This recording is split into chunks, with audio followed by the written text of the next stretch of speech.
Maree, and you're here with the Skeinz Diaries today, March 1st, and this is episode 73. How are you all today? Yes, and to all of us, all of our friends in Auckland, how is it going, guys? I know a few of you usually regularly drop by, so I hope everything is well for you in Auckland. Let me know how you are doing.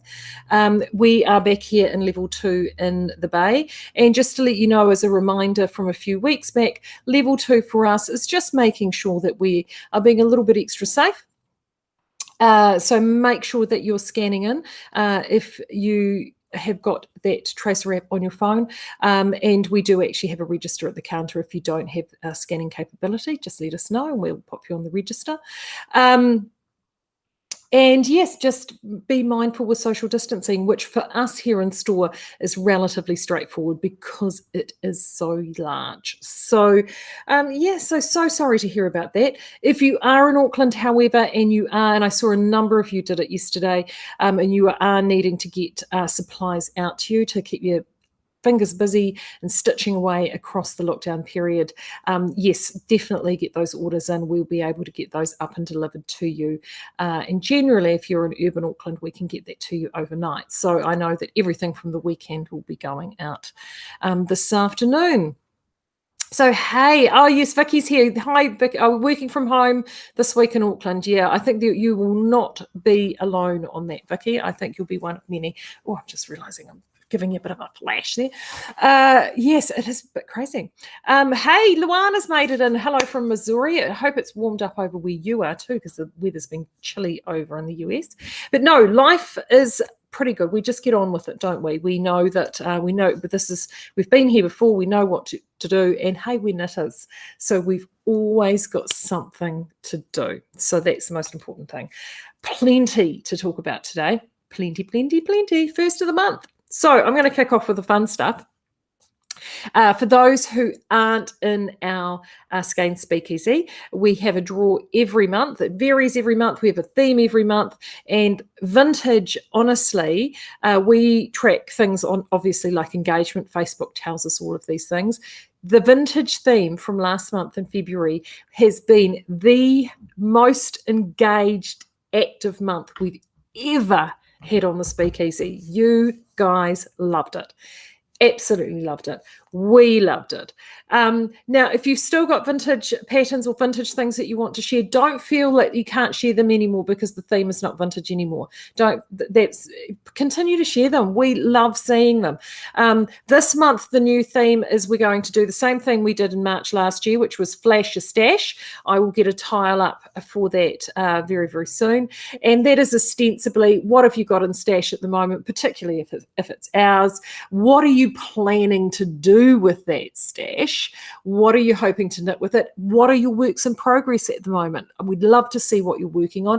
Doesn't matter if it's knitting, crochet, weaving, felting, whatever you're doing with your stash at this stage, we want to see it. We want to know what's going on. So flash your stash, and we will have some vouchers available at the end of the month for that. So do get that, get those up and running. So it's nice and simple.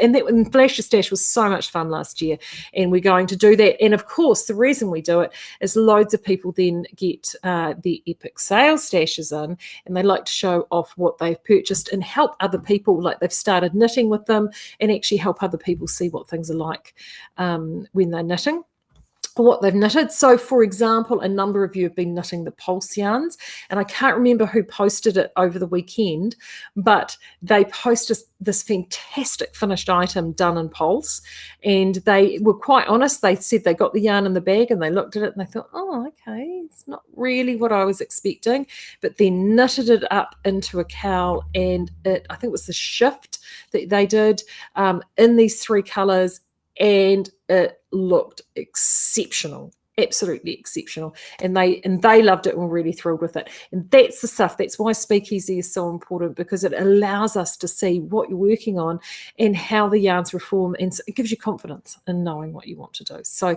thank you whoever shared that, because I saw that, I was like, wow, that's awesome. It just looks so good. So that's what we're going to do this month. And our winner for vintage this month is Michelle Wilson. And Michelle is probably one of our top, well, she's got top fan status in the speakeasy. And I knew your dice had to roll around eventually, Michelle, because Michelle posts loads. She's got lots of really wonderful things that she posts, neat projects, different things happening. So Michelle, yours was the rabbit that got popped out of the hat this morning. So I will private message you with your price details when I get done here. So congratulations. Right, what else have I got? Oh, and then let's get on to all the announcements first, and then I can get into the juicy stuff. Epic sale. So many of you in your parcels that you've been receiving of late have been getting a little flyer saying epic sale coming soon. I've been very open about the sale coming this month, and I can let you know that sale will start on Saturday. Yes, you heard it here first. Saturday. So fingers on buzzers. Saturday's when it'll happen. It will also happen here in store as well. We had a meeting across with the team this morning at Mill about having the opening day during level 2. But we're pretty confident that we should have no issues whatsoever. We did our Knitwalkers night sale during level 2 last year, and that went off without an absolute hitch. We will have extra measures in place. So if you're coming to visit us on Saturday, we will be doing a special draw on the door. It might be just give yourself some extra time to get into the store, to give yourself some extra time to get around and move around the store, as we are much more careful with social distancing and people being in store. But other than that, we will be all go. All our yarns in terms of remnants and thread waste and stuff that we have in store, everything is being bagged.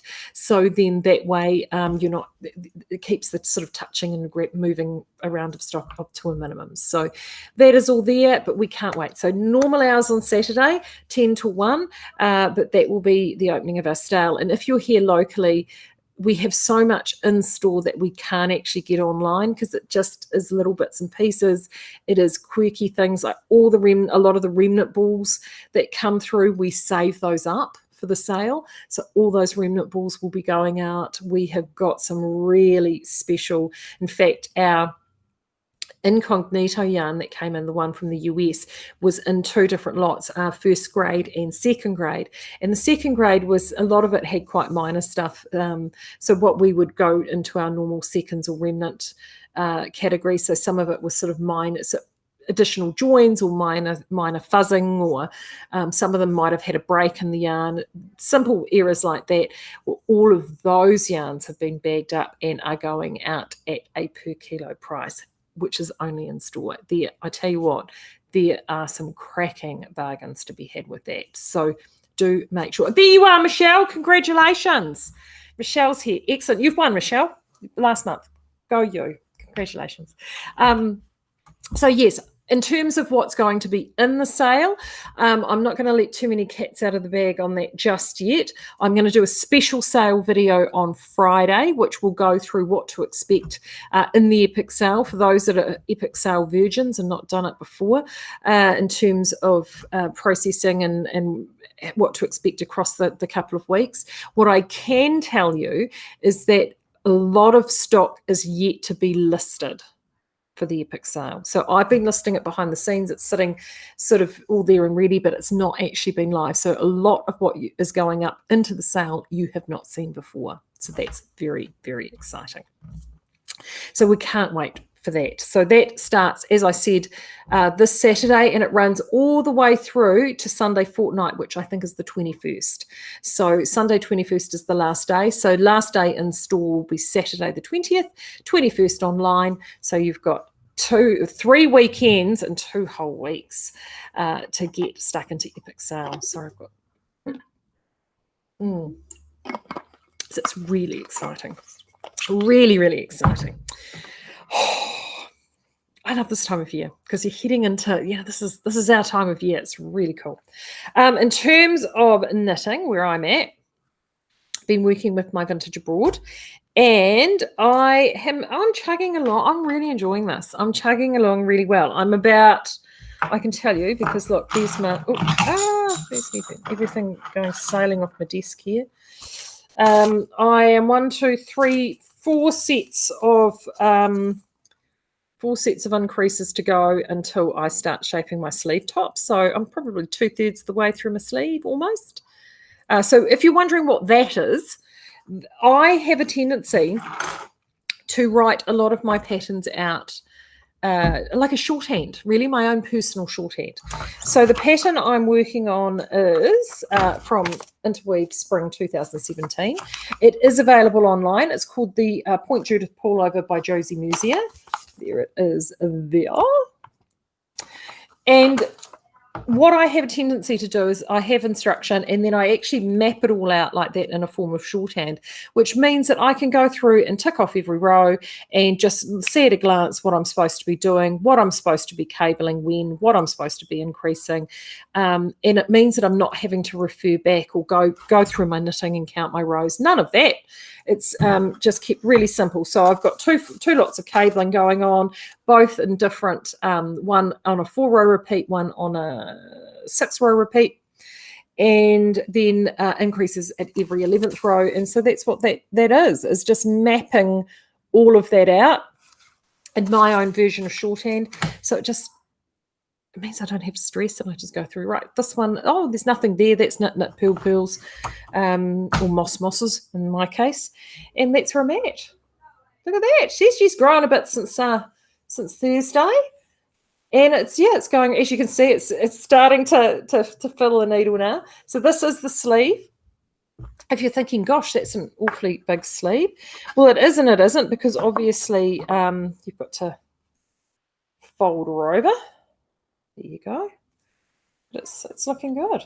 Looking really, really good. So I am, drop that down. I'm thoroughly enjoying working on that. I really am. It's just, and it's easy. And before you go, oh, that's difficult. It's not. A little bit of preparatory work, as I said, doing the shorthand. And the other thing I do, as you can see with all those markers there, I mark out, let's turn it around so you can actually see the segments. I mark out each segment. So that's my moss segment, that's my braid caple, that's my wishbone segment, braid segment, wishbone segment, braid segment, moss. And it just means that I don't have to, I know in this segment I'm doing, moss stitch, in this segment I'm just doing that knitting every, stocking stitch, and then every 4th row cable, and then the next one is ribbings until I travel those stitches. So it really does break it down into bite-sized chunks, which is a really good way to do your Aran knitting. It makes it so much easier, and you can just progress really quickly through it. So that's where I'm at with that. Now, what I was going to talk about today was actually some repairs and maintenance. I had, we've got a really lovely regular customer here in the store who came in, and I'll just flip that around. So I'll actually take this off so you don't. She is just charming, and she had bought some yarn to knit a project a while ago, and this is it here. It was from an heirloom pattern that we had in as a leaflet, and I've got a funny feeling, I don't know whether the pattern is still available, but it's a men's ribbed, I'll just put it out so you can see it. So it's this men's ribbed sweater with a shawl neck collar. Oh, the camera doesn't like the colour. This is actually in black pearl. The colour was Bounty, I think. Bounty. So it's actually a really dark sort of it was Bounty, and I think Sea Silk. Sea Silk was the colour on white on regular pearl, and we put the same colour over black pearl, and it gave you this. Absolutely gorgeous. But it had a very, very long sleeve in the pattern, and we checked the pattern, and we had given her some help with this when she needed some help getting the collar done. Got it all done. But it just was designed with an exceptionally long sleeve, and it was for her son-in-law. He put it on, and the sleeve was just too long. He was getting frustrated having to roll it over, and she brought it back in quite upset because she's like, I don't know what to do. And she'd spent weeks and weeks and weeks and weeks working on this. And I sort of said to her, well, we can shorten the sleeves. That's no problem. So these are the sleeves here. So I took this home on the weekend and did that for her. And I thought to myself, you know what? It's probably one of those things that you don't necessarily need to know. And I'm going to show you this. I mean, this is what that's what I took off in terms of the sleeve. I mean, as you can see, I took a pretty decent whack off. And it is actually a surprisingly straightforward thing to do. For me to do both these sleeves, I did one on one day, one the other day, second day. It literally took me about, it's probably 2 hours total if I was to do it in one fell swoop. And most of it is just being patient, picking everything up. And I thought, why don't I just give you guys there are tutorials online, but I'm going to give you a rough Maree tutorial on how you actually go and do this, because it isn't as difficult as you might think. And how often have you got a jumper where the sleeves are too long, or actually you may need to add some extra length through the body. And this technique you can sort of use for both. So I've got an old swatch from some yarn that has been and gone, and I thought I would show you how to do it. So here we go.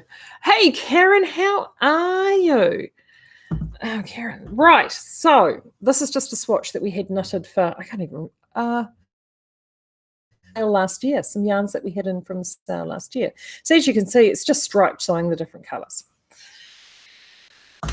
The first thing you do, and this is garter stitch, but I'm just going to actually, can I unravel it? Yes, I can. So the first thing you're going to do is get yourself a circular needle. This is I think this was a 10-ply yarn. I've gotten a 3mm circular needle here with quite a pointy tip. This is what I find is really good. And what you're essentially doing with this is you're putting in a lifeline. And a lifeline is quite straightforward. So you just essentially, and let me just get through you are using your needle to pick up the legs. Can you see that there?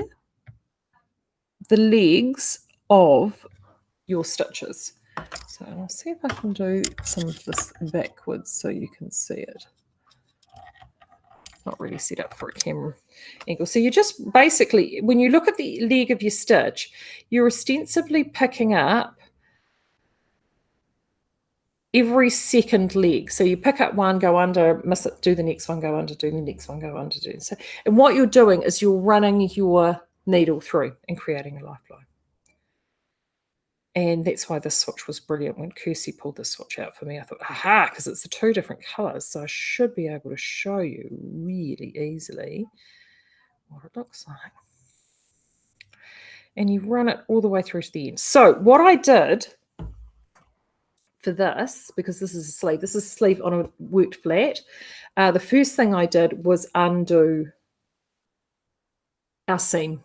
So I undid our seam, carefully unpicked all the stitches all the way back, and went back to about 1 inch above where I wanted to shorten. So I actually undid it a lot further. So then that kind of splayed it out and flattened out my knitting.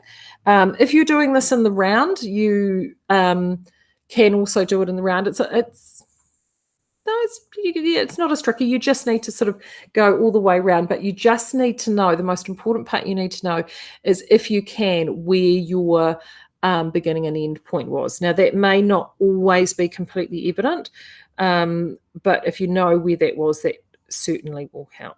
So you run all the way around. I'm actually going to take, I'm going to do this live on air. So this is either going to go exceptionally fabulously, or it's going to be an absolute rabid disaster. So what's happened here?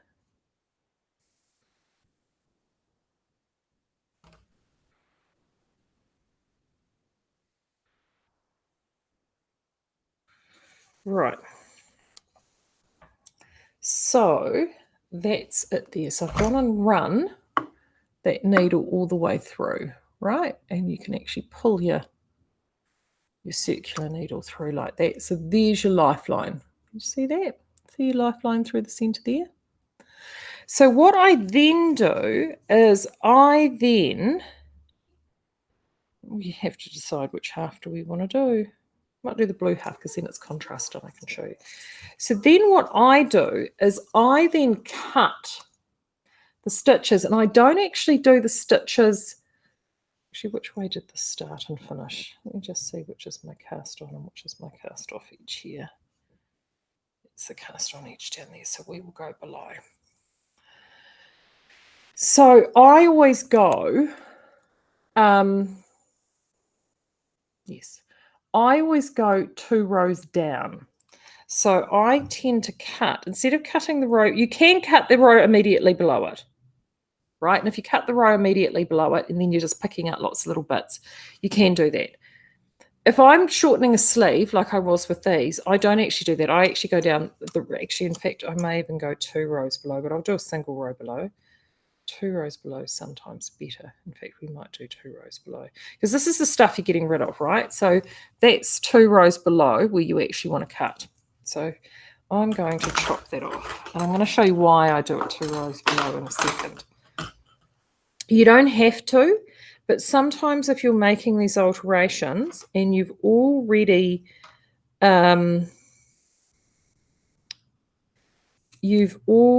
finished your project, you've gotten rid of your yarn, you know, you're at the stage where, you know, this is a long but distant memory in your knitting life, it will actually become quite important.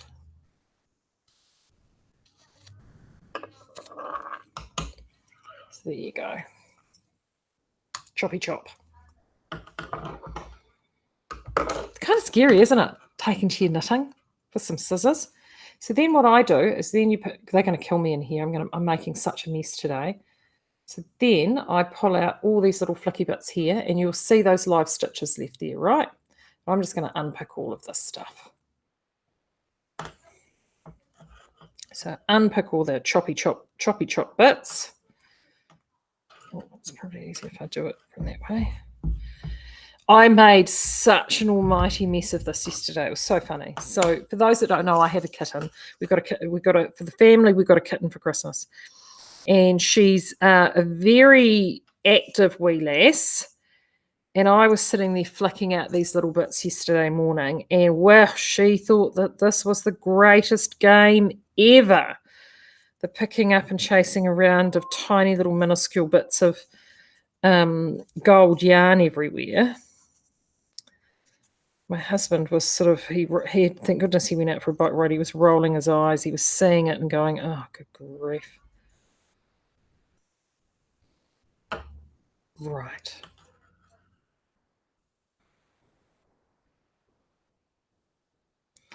So you undo all of those bits, and then you find at the end here the beginnings of those rows. Now this is a garter stitch row, so these stitches will actually be a little bit twisted. So you just need to untwist them, because obviously they've gone around the corner.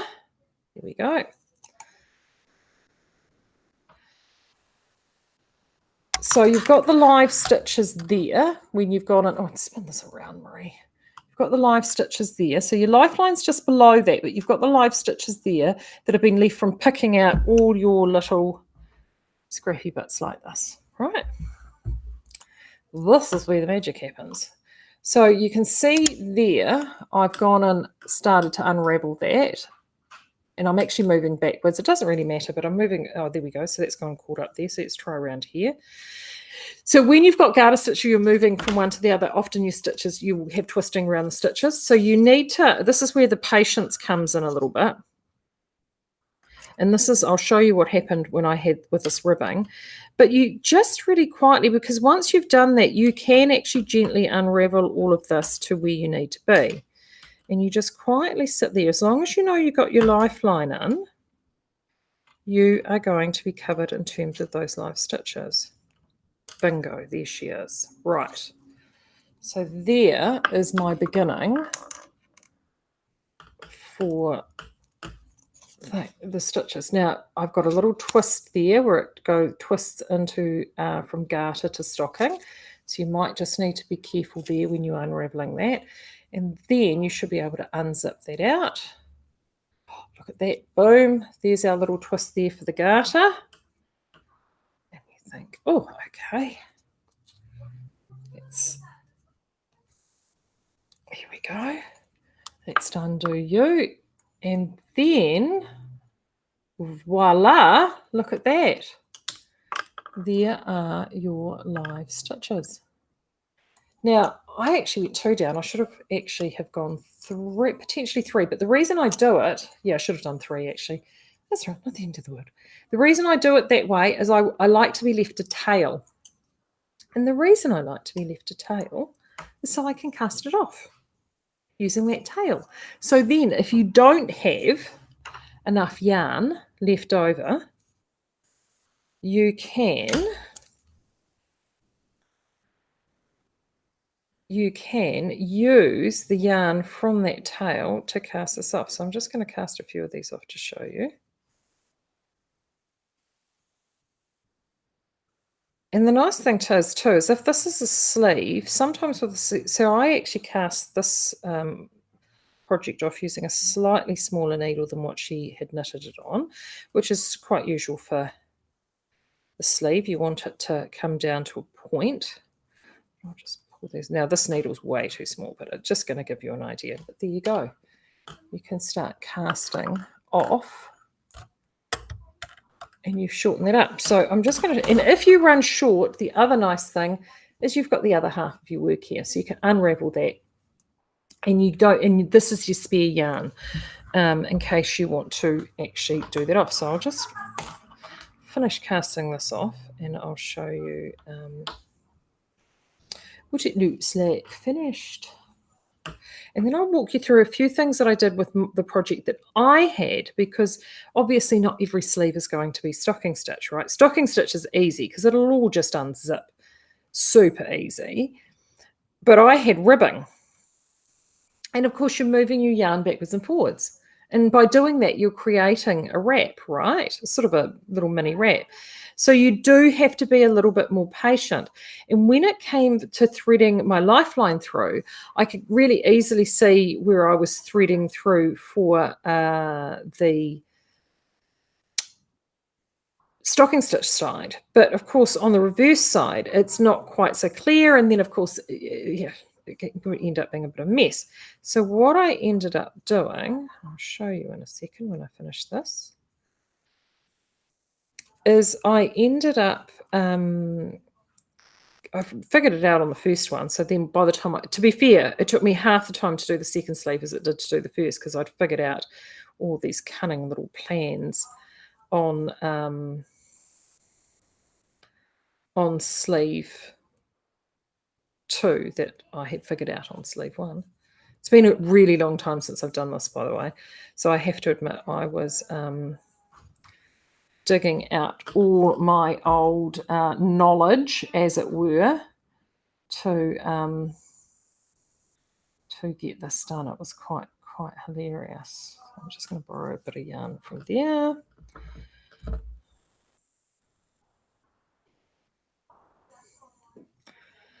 Okay, nearly there. I knew I wouldn't quite have enough. Oopsie. Because there are so many, you know, because quite often things will stretch, or you'll something might get gifted on to somebody else and it doesn't always fit. And so much work and effort has gone into these garments. It's disappointing not to be able to make sure that you haven't completely, you know, that you can't pass them on. And sometimes just a basic alteration is required. Oopsie. Just pick that one up there. Things are a bit messy at the end. So these are things, obviously, that can get, I'll just pull it out there, it'll give you an idea. And so if this were a sleeve, it would get pulled around. I've done a very, very tight cast off, only because I was using such a small needle, but it just shows you that it is quite easy to be done. So for what I did, because this is ribbing, I undid the seam there and flattened that out. So then I had all those ribs showing. What I then did is I ran my lifeline through everything that you could see on stocking stitch at the front there. right? Stocking stitch at the front. On the ribs at the back, so I ran the lifeline through all the way through the stocking stitch in the front. On the ribs at the back, what I then did, so you can do one of two things. You can actually run two lifelines, so run one needle through one way and then get another needle and run on the inside and do it that way. That is definitely one way of doing it. I didn't do that because I didn't have that to hand. I just got little garment pins like that, little garment safety pins, and I just pinned the two stitches. Yeah, they're all two by ribs all the way around with those safety pins. So then when I unraveled, those weren't going to unravel on me. They were all there, not going anywhere. So when I came, it got everything unraveled, and when I came to do my casting off at the end, I could just undo the pin, pop those stitches onto my needle and cast them off, so they don't go anywhere or disappear at all. So it is a little bit more fiddly with a rib, because obviously as you've moved yarn forwards and backs for your ribbing, you need to they go around the corner. So you've just got to be very careful and patient as you're unraveling your yarn to do that. But once you've done that and you've cast off, I now have a sleeve that is vastly shorter for this person, and it should fit beautifully for them.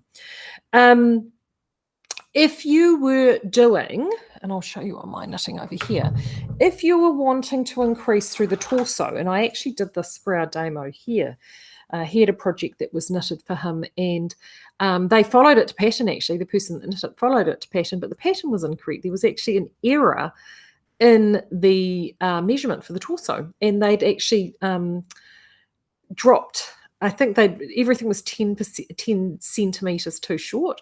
So it arrived, and it was like a crop top. I think I might have shown you guys with it that I'd done the repair on that.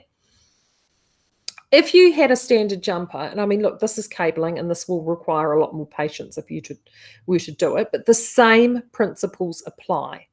Okay, so if you were wanting to shorten this, the trick is you shorten it after your ribbing, and then what you do is you find a location in here, which is at a point where it is in between any twisting of stitches. So in my shorthand here, just looking at my shorthand here, you'll see W's and B's, and W's and B's shows where there are twisting of stitches. So what you want to do is you want to find an area. There are always areas of at least 3 stitches, 3 rows in this particular pattern, where there's no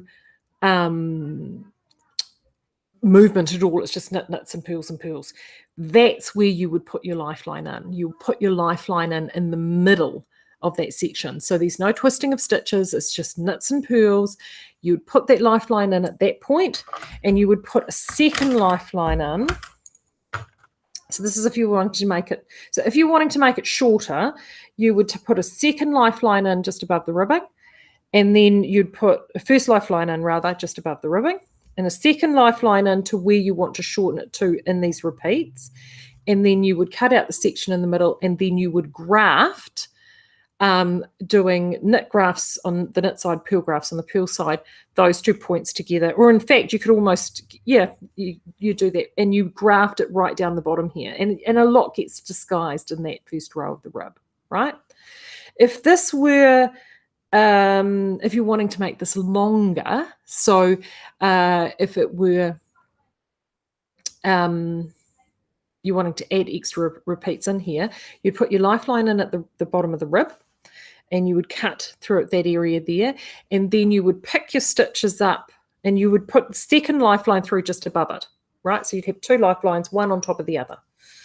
Second lifeline, one on top of the other, and then you would cut in between. And then you would have 1 set of live stitches on your top half of your work, second set of live stitches on the bottom half of your work. Now, you've got 2 ways around it. You may think, gosh, that's a lot of work. Jeez, Maree. Jeez, Louise. But hang in with me here. Then you would take from your ribbing, add the number of repeats if this was cabled, add your number of repeats that you want to add for your increases, match it up to the row that you've cut to. So like if you're on row 2, make sure that you go to row 2 of your pattern. Then you would graft those together. But wherever you graft, make sure you graft that there are no twisted stitches at that point. and then you've added that section in. If this was just a plain old stocking stitch jumper, boring, easy peasy lemon squeezy, then again, that's nice and easy. You can just take it. You've got one of two ways you can do it. You can either pick the stitches up and go in the reverse direction and actually do your ribbing in the reverse direction and cast them off. Some people find it easier to do that and actually barely notice any difference at all. Or if you wanted to do the grafted method, you'd put the double lifelines in, chop out that section, pick your stitches up on your ribbed side, knit up the extra length that you need, and then just graft those two sections back together. And just make sure that you've got enough yarn to do so. Claire is saying here she always keeps swatches for spare yarn for darning because the end of the ball usually gets turned into something else. And if it's a cardigan, I sew a few spare buttons to the swatch as well to keep it safe. You're so organised, Claire. You're sounding like Ethan. I usually, yes, brutalise and swatch for measuring at tension and gauge as the button doesn't wash well. Exactly. Some woolen ones are stained, the yarn ones. Exactly. And I have to admit, this is one thing Ethan does do. He's so much better at it than I am, is that he catalogues all of his swatches. I know because I've seen it. So he just has a folder that he slips them all in with notes. I think sometimes he has a copy of what the patterns are. He has it on a little ring thing, and he records all of those there. And I have to admit that is how important the swatches can be, because those swatches can actually be, if you're playing yarn chicken, those are the chook that gets you out of the hen house, as it were. So that's the yarn chicken. You can use those to actually burgle back those few extra rows that you've lost. You can use those for repairs, but also to, and definitely like fixing holes and all of those sorts of things. So I kind of thought, well, since I was doing that for someone else, I would show you what I was doing in terms of that repair. I should actually get organised. I might talk to Ethan about it because he's very good at these things, and actually cover off some basic repairs here and there, because it's so important to actually keep, to know that it isn't the most impossible thing in the world to actually fix your hand knits. The biggest thing that you need really is just a bit of patience and time. As you saw from that, the most difficult thing there for me is just fiddly picking it all out. And honestly, it is just threading that lifeline through, taking the time to do it and getting it in all those right stitches and picking everything out and just being patient. Because once you actually got those stitches live on the needle and you've got the yarn there, you know what to do. It's the casting off or the knitting. That's the easy part. So yeah, doing those sorts of repairs is not, or those alterations in your hand knitting isn't actually as difficult as you might think. So I hope you guys found that helpful at all. But I thought, this is something that I would really like to show you. I'm just jumping in and making sure I haven't missed anything. Great. Oh, good morning, Delene. Thank you. Now, I haven't got it here actually. I might show it to you guys later in the week. Delene sent through our sample of flax and vintage 10-ply and a hat to match. I think it was the antler hat, wasn't it, Del, that goes with it. It looks fabulous. It looks so good. I've just literally taken it out of its vacuum rack, so it's sitting, aerating itself in the office at the minute because it's after being all tightly squished. So we will have that in the shop. So that is great. Thank you so much for that.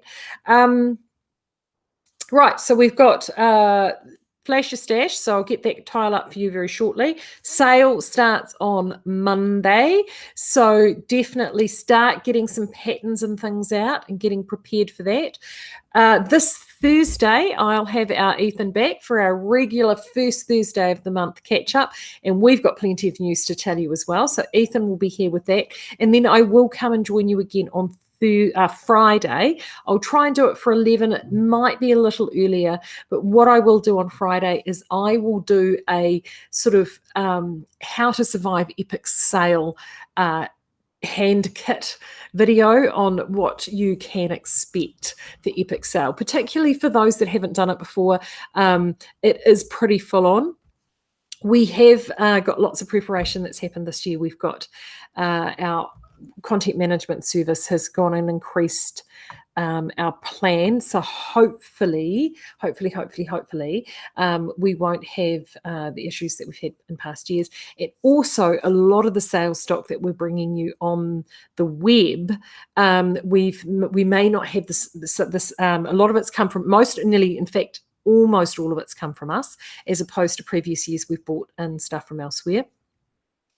There's not a lot of that elsewhere to be had. The COVID has gone and that availability isn't there, but we've managed to get stuff through our own mill, and we've made sure that we've had really good quantities. So sometimes I know there's frustration that you've gone to go and get something and it is literally gone in moments, whereas this time hopefully you'll be able to go and get some of those specials, and if you're not there that first weekend, it'll still be there on the Monday or the Tuesday afterwards. So that is the plan. We're hoping that there'll be enough to go around. So all of those little things we'll cover off on Friday, but planning is the key. If you're a person that likes to do your yarn purchasing based around projects, make sure you get your projects sorted.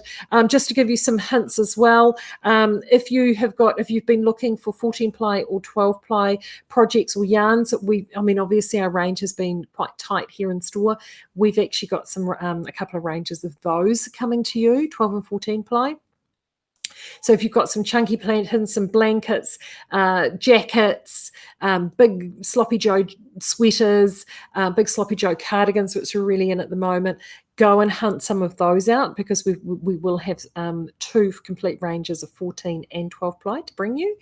DKs, we've got DKs coming. We've got, what else have we got in there? Oh, sock. Yeah, 4 ply and socks. So if you're looking to knit in finer weights, some really neat patterns, I've got some awesome sock yarn and 4 plies. Plus, yeah, all sorts of little quirky bits and pieces. So do make sure you stay tuned for that. But until then, I'll talk to you here. I'll be here on Thursday with our boy Ethan, and make sure if you're in Auckland that you've got your knitting, get your Netflix sorted. Okay, so let's talk about those stuck at home in lockdown. If you're stuck at home on lockdown, if you've got Neon, CB Strike, which is if you've read the books by Robert Galbraith, aka the other pen name for J.K. Rowling, that is excellent if you like murder mystery dramas and stuff. I've just finished that. That's brilliant, absolutely brilliant. And if you like things based on books, also on Neon, The Discovery of Witches, which is from the All Souls trilogy from Deborah Harkness, can thoroughly recommend that as well. I have totally loved that.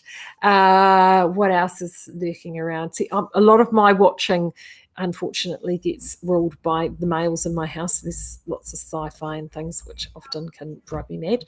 I haven't been watching anything on the Netflix, so it's just the Neon for me, but those are a couple of good ones. If you haven't seen them, thoroughly enjoyed those. If that's a help, if you're looking for something to watch. Until then, I will talk to you again on Thursday. Stay safe out there, stay knitting, stay cozy, and we will get there. It'll be all good. Until then, take care. See you later.